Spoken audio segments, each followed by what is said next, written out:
Higit 18 bilyong piso na kontrata na nakuha umano ng kumpanya na may koneksyon kay dating DPWH Secretary at ngayon Senador Mark Villar ang naisiwalat. Na-award umano ang bulto ng proyekto kung hindi sa baluarte nila sa Las Piñas ay sa malaking bahagi naman ng Calabarzon. Narito ang exclusive agenda report ni Joash Malimban.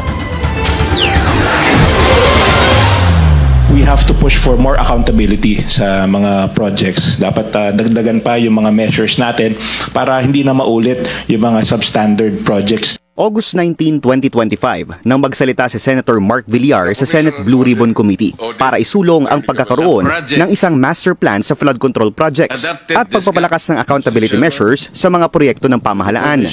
Si Senator Mark ang nagsilbing DPWH Secretary sa Administrasyong Duterte mula 2016 hanggang 2021. Siya rin ang naglagay sa pwesto ng ilan sa mga itinuturing na BGC Boys o Bulacan Group of Contractors na ilan sa most controversial personalities ngayon sa flood control scandal. Sa pagsusuri ng Billionaire News Channel sa datos ng DPWH, napag-alaman ng aming team na ang isa sa top public works contractor sa Las Piñas na siyang kilalang baluarte ng mga Villar ay pagmamay-ari mismo ng pinsan ni Senator Mark. Ayon sa datos ng DPWH, nakapagtala ang I&E Construction Corporation ng mahigit 4 billion pesos worth of public works contracts sa National Capital Region mula 2016 hanggang 2025. 84 out of 89 projects nila sa Metro Manila matatagpuan sa Las Piñas na nagkakahalaga ng 3.5 billion pesos. Pero sa pagsusuri ng Billionaire News Channel, tila mas malaki ang nakubra nilang mga kontrata sa Calabarzon. From 2016 to 2025, nakakuha ng 45 DPWH contracts ang kumpanya na aabot sa 4.6 billion pesos. Yan ay sa kabila ng hindi nila pagkakaroon ng proyekto noong 2018 at 2019. Ayon sa datos ng DPWH, pinakamalaking bulto ng kanilang mga kontrata sa Calabarzon makikita sa iba't ibang bayan ng Cavite, na siyang kilalang lugar din ng ilan sa mga massive private at real estate properties ng mga Villar. Ang kasalukuyang authorized managing officer ng kumpanya, si former Las Piñas Councilor Carlo Aguilar. Natalo siya sa nakaraang halalan matapos kalabanin sa pagka-mayor ang pinsan din nitong si April Aguilar. Tumakbo si Carlo sa ilalim ng Villar Matriarch at nooy congressional candidate na si former Senator Cynthia Villar. Sa mga nakalap na dokumento ng Billionaire News Channel, tila nailipat lamang ang kumpanya sa pangalan ni Carlo Aguilar nitong nakaraang taon. Base yan sa isang 2024 contract ng DPWH. Sa isang 2017 contract naman, isang Manuel Ilagan ang nakalagay na presidente ng kumpanya. Sa 2022 contract naman na ito, isang Maria Angelica Amy Ilagan na ang nakalistang presidente. Ayon sa neophyte congressman ng Las Piñas City na si Mark Santos, kilala ang mga Ilagan, Aguilar at mga Villar bilang malalapit na pamilya sa isa't isa. I think it's well known naman dito sa Las Piñas na matagal na nilang kakilala yung mga Ilagan at maraming kontratang nakuha dito sa Las Piñas, especially during the time ni Senator Mark Villar when he was the DPWH secretary during that time. Bukod sa I&D Construction, inilahad din sa amin ni Congressman Santos na mayroon pang isang kumpanya ang pinsan ng mga Villar na nakakubra rin ng hundreds of millions of pesos worth of DPWH contracts. Ayon sa sumbong sa Pangulo.ph, nakakubra ang Motion Trade Development Corporation ng 4 na flood control projects mula 2022 sa mga lalawigan ng Cavite at Quezon.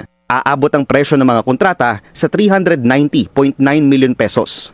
Ang authorized managing officer, mismong si Carlo Aguilar din.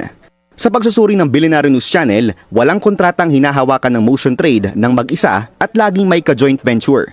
Dalawa ang nakita naming common companies na laging katuwang ng Motion Trade.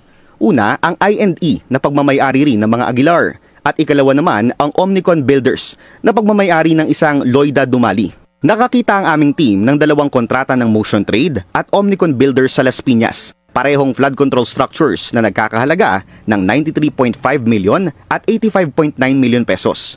Ayon kay Congressman Santos, mayroong 4 na contractor sa Las Piñas na nakakuha ng pinakamalalaking bulto ng mga kontrata ng DPWH. Kabilang dyan ang dalawang kumpanyang pagmamay-ari ni Aguilar at ang Omnicon Builders.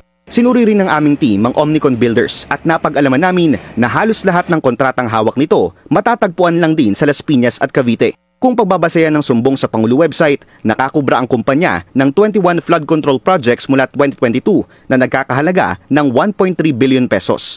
19 ang matatagpuan sa Cavite, 2 sa Las Piñas City at 1 naman sa Batangas.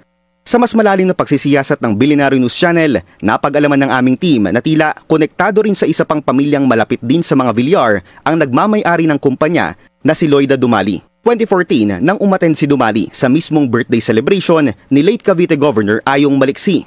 Ang anak nito na si incumbent Imus City Mayor Emmanuel Maliksi makikita naman sa isang picture kasama rin si Dumali noong 2018 sa isang restaurant sa Imus.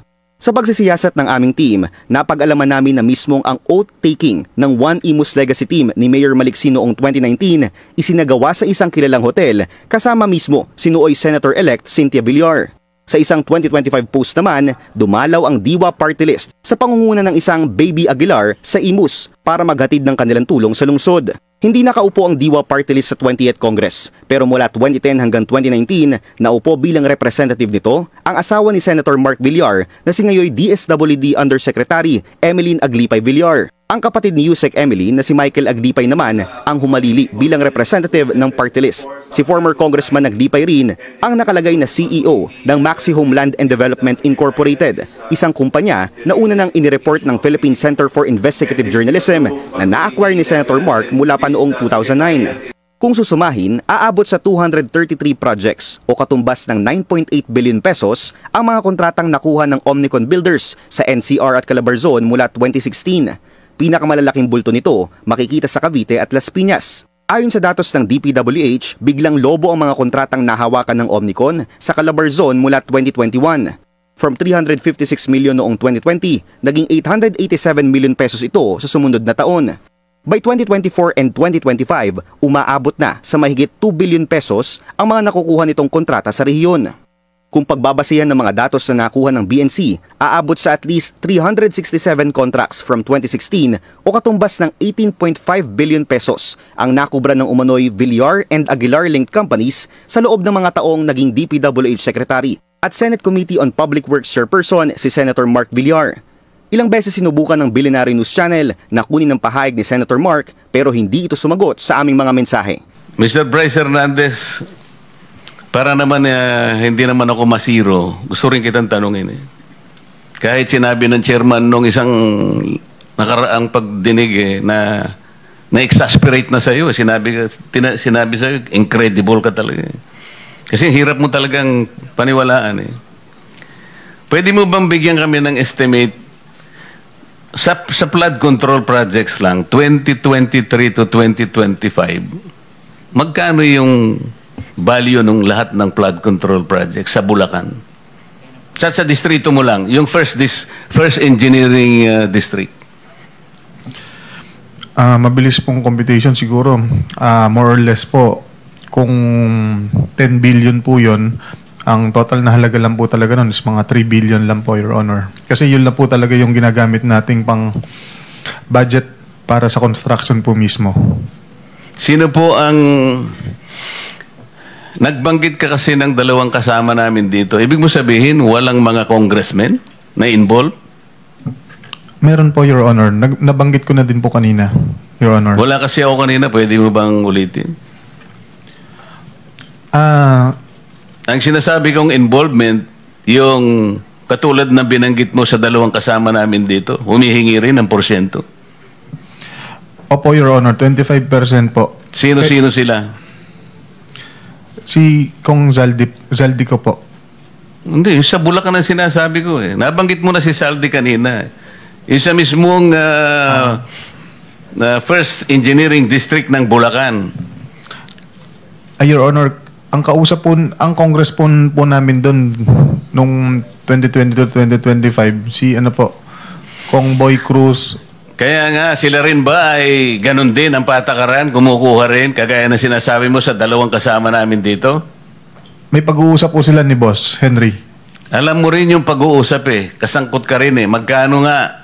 30? Hindi po, Your Honor. Ang magkano? Alam ko po, 15 to 20% lang po. Sino-sino sila? Yung congressman po na...